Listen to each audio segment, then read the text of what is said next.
bienvenue dans votre chaîne Carrefour des adorateurs pour votre émission Portrait d'adorateur.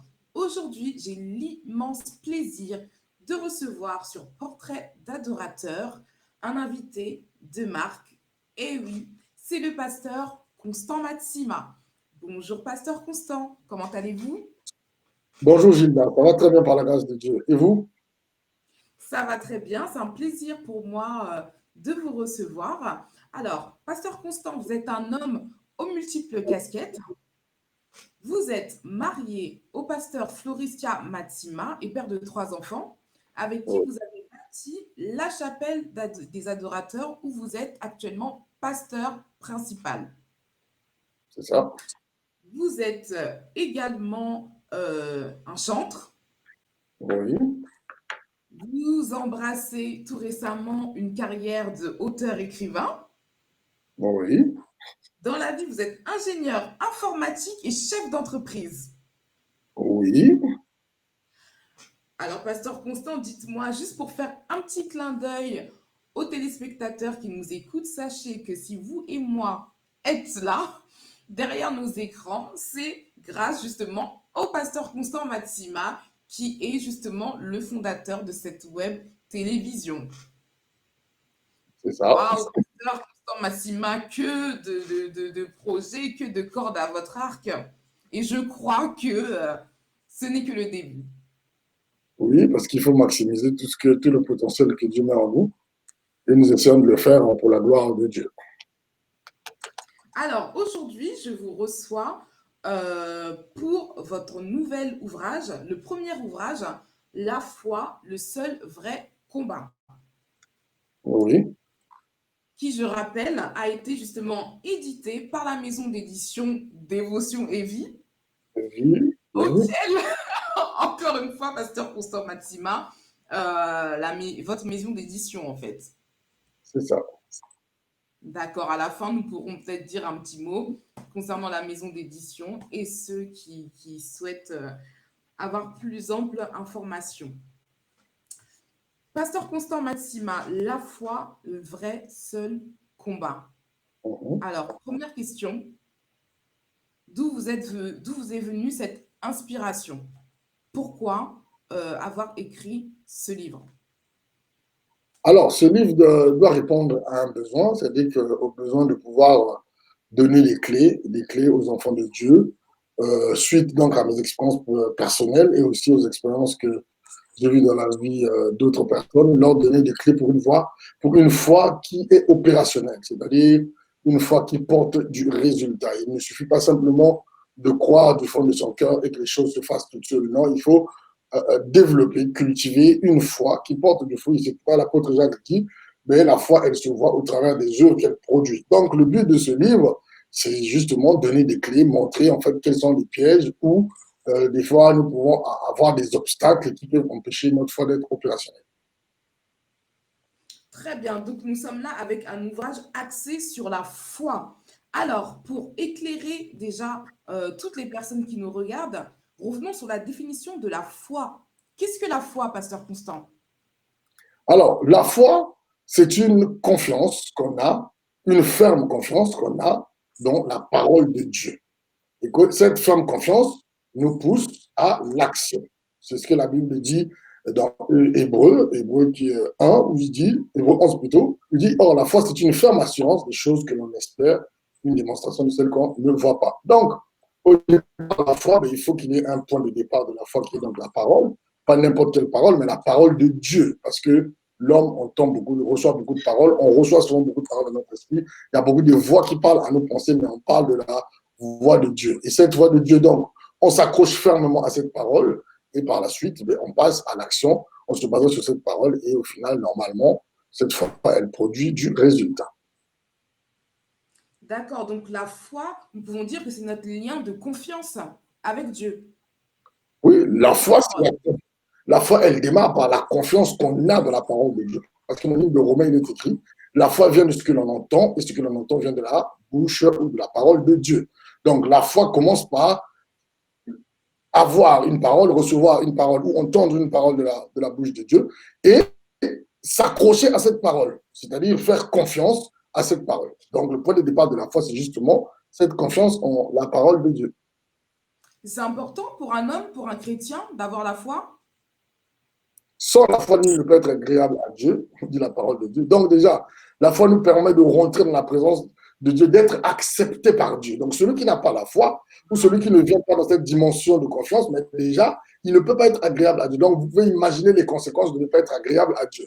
Ça veut dire que Dieu n'exauce pas vos prières, Dieu n'agit pas, Dieu n'intervient pas dans certaines choses. Donc la foi nous rend agréable. La foi, elle est tellement importante qu'elle participe même au processus du salut. La Bible nous enseigne clairement que c'est en croyant du cœur, en confessant de la bouche qu'on parvient au salut. Donc le salut est le résultat, entre autres, de la foi, de la confiance qui a été mise dans cette parole de Dieu qu'on a reçue. Donc la foi est vraiment capitale et importante. Waouh! Donc la Bible dit, pasteur, que sans la foi, nul ne peut être agréable à Dieu. Donc avoir la foi, c'est la condition sine qua non pour être agréable aux yeux de Dieu, quelque part. C'est ça? Exactement. Sans la foi, nul ne peut lui être agréable. Sans la foi, on ne peut pas être agréable à Dieu. C'est-à-dire qu'on ne peut pas être en plaisir. On ne peut pas faire plaisir à Dieu. En réalité, ce qui fait plaisir à Dieu dans la vie d'un homme, c'est lorsque cet homme marche dans la foi, c'est-à-dire marche dans la confiance en Dieu, marche dans la confiance dans la parole et dans les promesses que Dieu lui a faites. Waouh! Donc nous comprenons clairement que la foi, c'est le point de contact entre Dieu et les hommes. Ah oui, c'est par la foi que nous rentrons en contact avec les promesses de Dieu, c'est par la foi que nous recevons Dieu et c'est par la foi que nous marchons avec Dieu. Tout est une affaire de foi. Personne n'a jamais vu Dieu, dit la Bible. Dieu, on l'a jamais vu. Donc aujourd'hui, tout ce que nous savons de lui, tout ce que nous disons de lui, tout ce que nous prêchons de Dieu, tout ce que nous expérimentons, mais nous l'expérimentons grâce à la foi. S'il n'y avait pas la notion de foi, je ne sais pas comment les hommes auraient fait pour connaître Dieu et surtout pour marcher avec Dieu. Waouh! Donc on se rend compte en fait que l'enjeu de notre vie, c'est la foi. L'enjeu de notre vie chrétienne est basé autour de la foi. Exactement, c'est la raison pour laquelle ce livre, je l'ai intitulé Le seul vrai combat, c'est la foi. En réalité, c'est vraiment ça le seul vrai combat. Aujourd'hui, nous, chrétiens ou les hommes en général mènent beaucoup de combats, pensent que des problèmes viennent à gauche, à droite, ainsi de suite. On cherche les sorciers, on cherche toutes sortes on se fâche sur des personnes, on pense que nos problèmes viennent des gens. Mais en réalité, le point de départ, c'est la foi. Parce que tout part de la foi. Lorsque l'on a la foi, on rentre dans une autre dimension. Je ne dis pas que les esprits impurs n'existent pas, les démons qui n'existent pas ou bien qu'ils n'agissent pas, mais même pour les chasser, même pour avoir la victoire sur eux, là encore, on a besoin de la foi. Ça veut dire que la foi est l'élément de base, c'est le point de départ. Sans la foi, il n'y a rien qui peut se faire, rien qui peut se faire avec le Seigneur. Waouh! Alors, Pasteur Constant, vous m'avez confié que lors de l'écriture de ce livre, vous avez hésité justement entre deux titres. Oui. Lesquels et pourquoi? Alors, le premier titre qui me venait à l'esprit par rapport à ce livre, c'était plutôt Les ennemis de la foi. Pourquoi? Parce que dans ce livre, je parle de ce que j'appelle les inhibiteurs de la foi, les ennemis de la foi. Et donc, le but de ces chapitres, c'est de pouvoir montrer des éléments qui peuvent être des obstacles à la manifestation de notre foi. Qu'est-ce qu'on appelle un inhibiteur? Un inhibiteur, c'est une chose, c'est un phénomène, c'est quelque chose qui empêche la matérialisation, ou bien qui la ralentit, ou même qui la freine, qui la bloque. C'est la raison pour laquelle, au début, je voulais donner à ce livre le titre de Les ennemis de la foi ou les inhibiteurs de la foi. Mais par la suite, j'ai préféré mettre en avant, même si je parle des inhibiteurs dans ce livre, j'ai préféré mettre en avant le côté primordial de la foi au travers du titre La foi, le seul vrai combat. Très bien. Donc, en parcourant ce livre, à travers notre lecture, vous avez mis toute une liste d'ennemis de la foi, des inhibiteurs donc de la foi. Exactement. Très bien, parce qu'on comprend que la foi peut être menacée. La foi, c'est quelque chose qui doit être gardé parce que ça peut se perdre. Oui, c'est-à-dire que la foi, elle peut être opérationnelle ou non opérationnelle. Ça veut dire que lorsqu'on est en face d'un obstacle, vous êtes dans un cas de maladie, une situation de maladie, où vous attendez quelque chose de Dieu, vous attendez un miracle, ou vous êtes devant une situation où vraiment vous attendez la main de Dieu. Alors, pendant que vous êtes en train d'attendre cette main de Dieu-là, mais il y a un processus, il y a des doutes qui montent dans votre esprit. Il y a des questions que vous vous posez, mais est-ce que ça va? Il y a même des gens qui prient, et ça nous est tous presque arrivé, si on veut être sincère. On a prié, on a confié la situation entre les mains de Dieu, mais on reste toujours un peu en train de se dire, et si ça ne marchait pas? Et si le doute, en fait, des fois qui accompagne, des fois même nos actions spirituelles que nous faisons, alors que normalement, lorsque la foi réelle et authentique est manifestée, il n'y a plus de doute. Donc, il faut veiller justement sur cela pour que faire attention à ces inhibiteurs, là, ce que j'appelle les ennemis de la foi, mais pour que notre foi, elle soit authentique et originale, qu'on ne se retrouve pas on ne se retrouve pas en train de croire et en même temps ne pas croire, et ça finalement, ça fait qu'on est dans une position que même le ciel ne comprend pas. Parce que Dieu, soit réellement on est chaud ou on est froid, mais tiède, être, croire ou ne pas croire pour la même situation, c'est un état qui est quand même assez ambigu. Donc finalement, on comprend on est tous potentiellement sujets à être dans des crises de foi, à manquer la foi ou à avoir une foi ébranlée par certaines situations. Ah, bien sûr, ça dépend de la situation qui vous arrive. Et aussi, ça dépend de la dimension de votre foi. Parce que, d'ailleurs, Jésus-Christ parlera même dans la Bible de la foi qui est semblable à un grain de sénévé. On voit que dans cette parabole-là, Jésus-Christ essaie de comparer, donc, essaie de donner une taille à la foi. Il dit, même si votre foi, elle est toute petite comme un grain de sénévé, vous êtes capable, vous direz à cette montagne de se déplacer et la montagne, elle se déplacera. Ça veut dire que la foi, c'est comme un muscle, elle grandit. Il y a une notion de taille, il y a une notion d'intensité, une notion de quantité de la foi. Donc, la foi, la taille de votre foi, ben, affrontera les obstacles qui sont à cette taille. Il peut y avoir peut-être des obstacles plus grands que votre foi ne pourra pas forcément être capable de pouvoir surmonter. Ça ne veut pas dire qu'on ne le surmontera jamais. Au fur et à mesure que notre foi grandit, notre foi se développe, mais, on peut aussi aller dans une autre dimension de la compréhension et de la confiance en Dieu. Donc, notre foi grandit. D'accord, donc on peut avoir la foi, mais une petite foi, une moyenne foi, et on doit toujours être dans la démarche de pouvoir faire grandir sa foi. Exactement, il faut travailler à faire grandir sa foi.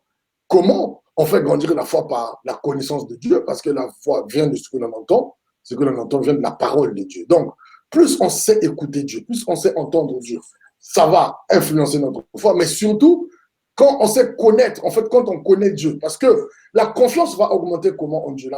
La confiance va augmenter lorsqu'on va commencer à découvrir qui est Dieu et lorsqu'on va commencer à expérimenter Dieu. C'est là où notre foi, elle va commencer aussi à s'affirmer. C'est pourquoi je dis souvent, si tu veux que ta foi grandisse, mais n'aie pas peur des épreuves, n'aie pas peur des moments difficiles, parce que les moments difficiles aussi ont leur place dans le processus pour faire grandir ta foi. Si tu n'as jamais expérimenté le Dieu qui guérit des maladies, mais il y a une certaine dimension de la guérison divine une certaine confiance en Dieu par rapport à la guérison que tu n'auras peut-être pas. Mais si tu as déjà vu quelqu'un qui était malade à un certain niveau et que Dieu l'a guéri, ou bien que toi-même tu as expérimenté la guérison divine, à ce moment-là, par rapport à ce sujet-là, par rapport à ce contexte-là, la foi en Dieu, elle sera beaucoup plus solide que dans un autre domaine, par exemple. D'accord. Donc on est appelé à vraiment éprouver sa foi au fur et à mesure des situations que nous traversons. C'est dans ces moments-là qu'on démontre notre foi, en fait. Oui, les obstacles, les situations sont là justement pour nous donner une idée, pour nous montrer nous-mêmes notre foi à quel niveau il est. C'est pour cela qu'elle est plutôt, des fois, vous pouvez être complètement surpris. Il y a une situation dans votre vie, mais finalement, vous vous rendez compte que vous n'avez jamais fait confiance à Dieu, ou bien que vous faisiez confiance à Dieu, je veux dire, que dans les lèvres. Et ça, c'est que les situations, les obstacles qui peuvent des fois nous révéler ça. Parce que des fois, on croit qu'on aime Dieu. Hein. Des fois, on croit vraiment qu'on a confiance en Dieu. On peut même le clamer tout haut. C'est pour cela que je fais toujours attention à ceux qui aiment revendiquer des choses eux-mêmes. Je dis souvent, laisser que les gens voient des choses, au lieu de les revendiquer. J'ai la foi, j'ai la foi. La foi ne se proclame pas, la foi, elle se voit. Un homme, une femme qui a la foi, quand vous la côtoyez, vous savez qu'il y a la foi, parce que dans ses œuvres, dans ses actes, dans des situations, il réagit d'une manière qui vous démontre qu'il fait confiance en Dieu. Très bien. Alors moi, pasteur Constant Maximin, il me tarde justement de découvrir avec vous quels sont justement ces ennemis de la foi, ces inhibiteurs de la foi. Est-ce qu'on peut en citer quelques-uns que vous avez listés dans votre livre? Dans le livre, j'ai listé 11 inhibiteurs, 11 Hmm. bloqueurs de la foi. Okay. Mais bon, là, on voyait bien que dans le cadre de l'émission, on ne va pas tous les citer. Donc, je vais parler de quelques inhibiteurs. Je vais, par exemple, parler de la familiarité, par exemple. La familiarité, ça peut influencer la foi, ça peut ralentir la foi. Dans le sens où, lorsque vous êtes devant un obstacle, devant une situation, et que vous deviez manifester la foi ou vous devez marcher dans la foi, des fois, vous pourrez vous laisser séduire par des conseils, des choses qui viennent de personnes qui vous sont familiers. C'est l'exemple, par exemple, de Goliath. Goliath avec David, plutôt David avec Goliath. David, lorsqu'il s'approche de Goliath, son frère Elias vient le dissuader de ne pas aller se battre. Mais David a compris que là, dans cette dimension-là, il ne s'agissait plus de la famille, il ne s'agissait plus de la relation familiale qu'il avait avec son frère, mais là, il fallait avoir confiance en Dieu et partir. Donc, l'attitude de David a été de se détourner de cette voie familiale, de cette voie qui nous est familière et qui peut des fois nous rendre en erreur. Quand on est dans une situation, ça ne veut pas forcément dire que Dieu est obligé d'utiliser un membre de ma famille ou un membre qui m'est proche, un ami ou quelqu'un. Non, dans la foi, ces considérations-là ne sont pas là. Ce n'est pas sur ce genre de considération-là qu'on se base. On ne se base pas sur ces considérations-là en disant que parce que c'est quelqu'un qui m'est proche, la parole qu'il dit, c'est forcément la parole de Dieu. Non, il y a des gens qui peuvent être proches de vous, ça peut être des gens qui vous sont très proches, mais au final, lorsque vous êtes devant un challenge, vous êtes en erreur. C'est pour cela qu'il faut faire attention avec ça et surtout avoir confiance en la parole, en ce que Dieu, en la conviction que Dieu nous met à cœur. Donc ça, c'est la familiarité. Je vais parler d'un autre inhibiteur, par exemple. Oui. Ce que j'appelle, par exemple, le manque d'ambition. Le manque d'ambition, c'est-à-dire le fait de ne pas visualiser, de ne pas se projeter dans l'avenir, dans la finalité de la chose. David l'a demandé, qu'est-ce qu'on donnera à celui qui va vaincre Goliath? Dans ce chapitre. Le manque d'ambition à un manque de foi. Ça veut dire que le manque d'ambition peut freiner votre foi à être active, peut être opérationnelle, simplement parce que elle va vous empêcher d'être résolu. Pourquoi David a demandé pourquoi il a demandé qu'est-ce qu'on donnera à celui qui va vaincre Goliath? C'était pour qu'il puisse se fortifier, pour qu'il puisse fortifier sa résolution de se dire que ce monsieur, Goliath, cet obstacle doit tomber. Donc le fait qu'il ait posé ces questions, c'était pour nourrir, en fait, pour se nourrir lui-même, pour se motiver, s'auto-motiver par rapport à la situation qui était là. Donc, il fallait qu'il puisse s'encourager. Et il n'y a pas mieux pour s'encourager que visualiser justement les bénéfices que les actions que je suis en train de poser ou l'obstacle quand ça va tomber, quels sont les bénéfices que je vais avoir. Donc, David les a visualisés et ça a certainement participé à l'encouragement, à la motivation et à sa détermination de pouvoir vaincre Goliath. Donc, est-ce que vous pouvez donner un exemple? Oui, je dis, devant une situation pareille, je vais donner un exemple clair. Vous deviez, par exemple, surmonter une situation financière difficile. Vous décidez, par exemple, de vous lancer dans l'entrepreneuriat, de vous lancer dans les affaires. Alors, c'est difficile au départ. C'est l'inconnu. Vous vous jetez dans un monde où vous ne savez pas si ça va marcher ou ça ne va pas marcher. Autant, lorsque vous avez déjà votre stabilité, vous avez votre CDI, le salaire tombe chaque fin du mois, c'est beaucoup plus stable, beaucoup plus reposant et beaucoup plus calme que lorsque vous commencez à devenir vous-même votre propre chef parce que à ce moment-là, vous devez vous-même faire votre salaire, vous devez travailler. Il y a des moments, si vous n'avez pas du travail, ça ne marche pas. Donc, c'est un monde, c'est le troisième inhibiteur, c'est ce que j'appelle le conventionnel. Par exemple, être conventionnel, être trop conventionnel peut vous empêcher de voir la main de Dieu. C'est-à-dire être toujours comme les choses doivent se passer. Moi, je suis obligé de faire comme ça. C'est pour ça que je vous dis, la plupart même de beaucoup de success stories, chrétiens ou pas chrétiens, surtout je m'appuie beaucoup sur les chrétiens, vous verrez que c'est des personnes, à un moment, qui ont accepté de sortir du conventionnel. Je veux dire que si tu veux continuer de rester dans le conventionnel, bon, ça se passe comme ça, je suis arrivé à tel âge, j'ai fini ma vie, j'ai terminé mes études, je dois forcément suivre cette route-là, ensuite, j'aurai ça. Au bout d'un certain moment, vous risquerez vous-même, en fait, de limiter Dieu. Parce que lorsque Dieu veut même faire quelque chose dans votre vie, ou veut même vous changer votre vie, vous pouvez même être surpris de voir que Dieu commence à vous bénir dans un domaine dans lequel vous n'avez même jamais fait des études.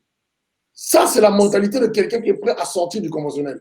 Il ne va pas se freiner en disant que je n'ai pas fait telle étude à cause de ça, je veux rester juste dans ce que j'ai fait à l'école, je ne peux pas bouger. Non, quelqu'un qui n'est pas conventionnel, c'est quelqu'un qui peut dire, bon, je n'ai pas fait le commerce, mais j'ai une opportunité que j'ai et que je peux le faire, ben je le fais. Voilà, je compte sur Dieu, je le fais, je fais ce que j'ai à faire pour que ça marche et je sors des cadres, je sors des sentiers battus.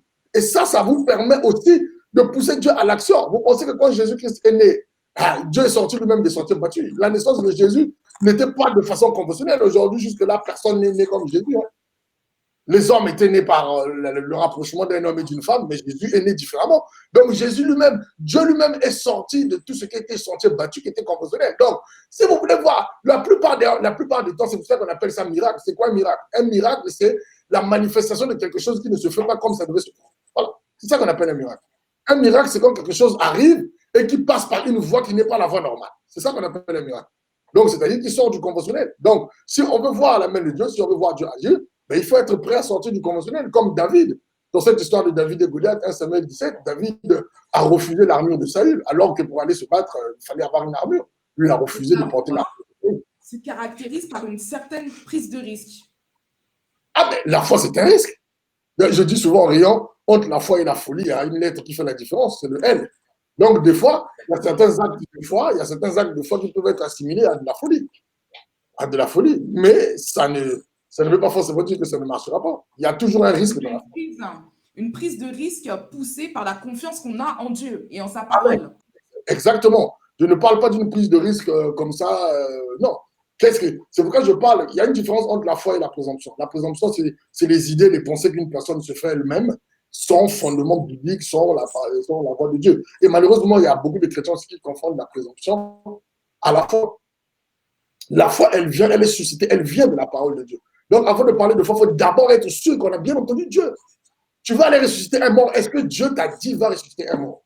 Est-ce que Dieu t'a donné l'ordre d'aller ressusciter un mort? Parce que si tu vas sur sa parole, là, tu es sûr que le miracle t'accompagnera. Mais des fois, j'ai la présomption parce que je suis un enfant de Dieu. Ok, les morts, voilà. Tu vois, tu arrives devant un mort, tu pries le mort ne ressuscite pas.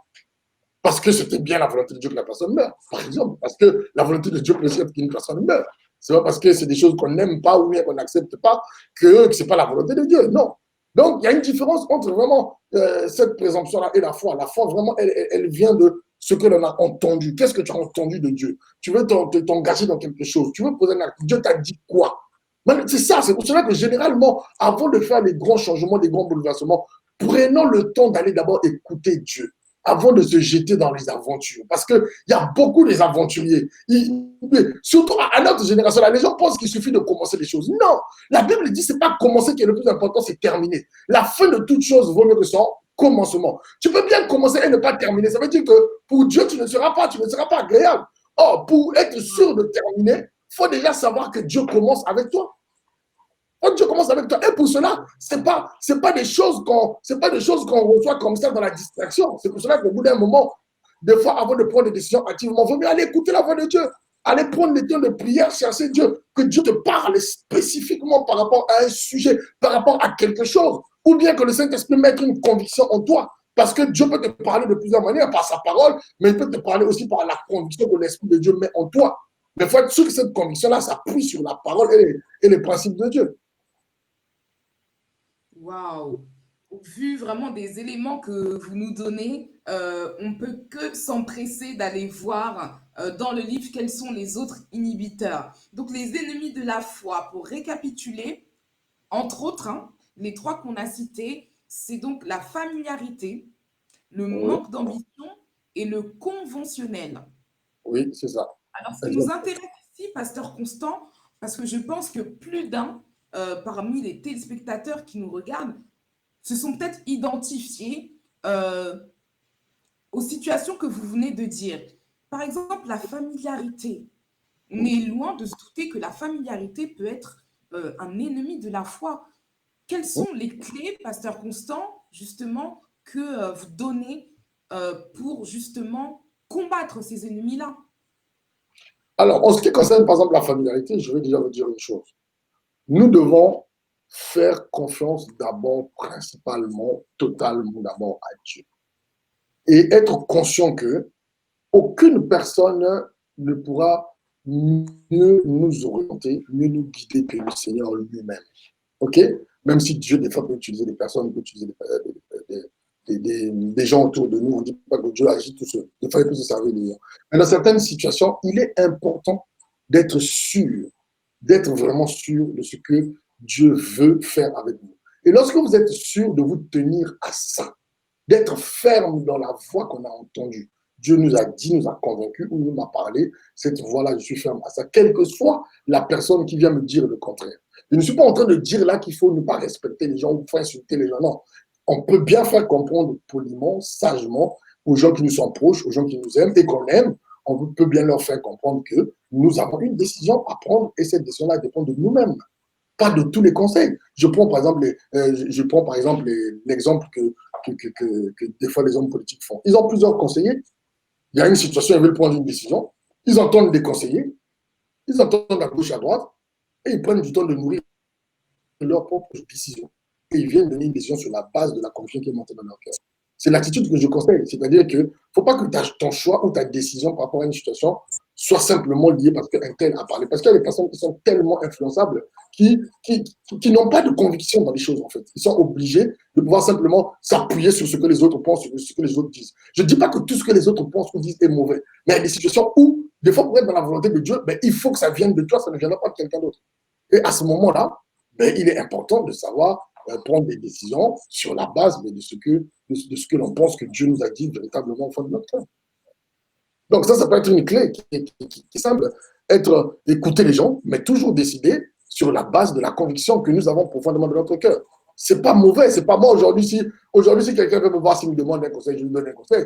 Mais si demain il ne l'applique pas, c'était un conseil. C'était pas forcément que je devais. Et quand je parle à la personne, je m'impose pas pour que la personne applique obligatoirement ce que je lui ai demandé d'appliquer, surtout si c'est un conseil. Je ne sais pas si j'essaie de me faire comprendre. Donc, faire attention à ça et être vraiment convaincu que oui, Dieu peut utiliser des hommes, mais il y a des moments, il y a des situations où Dieu aussi, le conseil qu'il te donne, c'est celui-là qu'il faut suivre. La conviction de ton cœur. David se retrouvait seul contre plusieurs. D'accord, donc ne pas déposer sa foi en l'homme, mais placer premièrement sa foi en Dieu. Et je pense que ça demande vraiment un discernement. Amen, amen. Un discernement. Exactement. Ça demande d'avoir un véritable discernement, de savoir écouter exactement, de savoir vraiment lire derrière les paroles, les conseils qui nous sont donnés. Est-ce que c'est la volonté de Dieu? Vous savez, il y a certains conseils, il y a certaines paroles qui peuvent être humainement parlant très positifs. Hein, il y a certains conseils, quand tu entends, c'est très positif, mais est-ce que c'est ce que Dieu veut que tu fasses? Des fois, il y a des personnes qui nous donnent des conseils sur la base de leurs expériences et ils ne font pas forcément mal. Je ne dis pas qu'ils le font contre nous. Des fois, c'est la seule manière qu'ils ont de pouvoir nous aider par rapport à la situation. Mais il y a des moments, des fois, ça n'a rien à voir avec véritablement la réalité de ce que nous, on doit, ou le choix qu'on doit faire. Donc, on va se retrouver un moment seul. Ce n'est pas pour rien que dans des moments importants de la vie, souvent, avec Dieu, c'est du seul à seul. Hein. C'est très important. Vous verrez que Jésus-Christ à la croix, il s'est retrouvé tout seul. À un moment, tout ce qui est autour de nous. Et des fois, Dieu va permettre que des fois, tu te retrouves dans un certain isolement, des fois, dans certaines situations où toutes les personnes que tu consultes ou toutes les personnes qui te parlent d'habitude, plus personne ne te parle, mais que tu dois décider en t'appuyant sur le Seigneur. Et ça, c'est aussi des expériences et des écoles par lesquelles on passe lorsque on veut marcher par la foi. Wow. Vous avez dit quelque chose de très important, Pasteur Constant. C'est se poser la question, est-ce que c'est ce que Dieu veut que je fasse? Donc, si je comprends bien, on doit être conduit à un moment ou à un autre avec ce questionnement-là pour faire la balance en face de nos choix. Est-ce que c'est ce que Dieu veut que je fasse? Donc, la foi, c'est la confiance en la volonté finalement de Dieu pour nous à ce moment donné. En réalité, c'est ça justement qui est la clé véritable en fait et qui nous conduit au succès. Lorsque on agit par la foi en étant ferme et confiant dans la parole de Dieu, on sait qu'on est en train d'agir dans la volonté de Dieu. Et quand on agit dans la volonté de Dieu, il y a tout ce que ça peut apporter comme bénéfice derrière, parce que Dieu est avec nous, l'apport de Dieu est avec nous, le succès de Dieu est avec nous, tout ce que Dieu a de fort et de puissant est avec nous, parce que nous agissons dans sa volonté. En réalité, s'accrocher à la parole de Dieu, être ferme, donc c'est-à-dire manifester la foi, c'est une assurance, c'est une protection pour nous, parce que ça nous couvre en fait.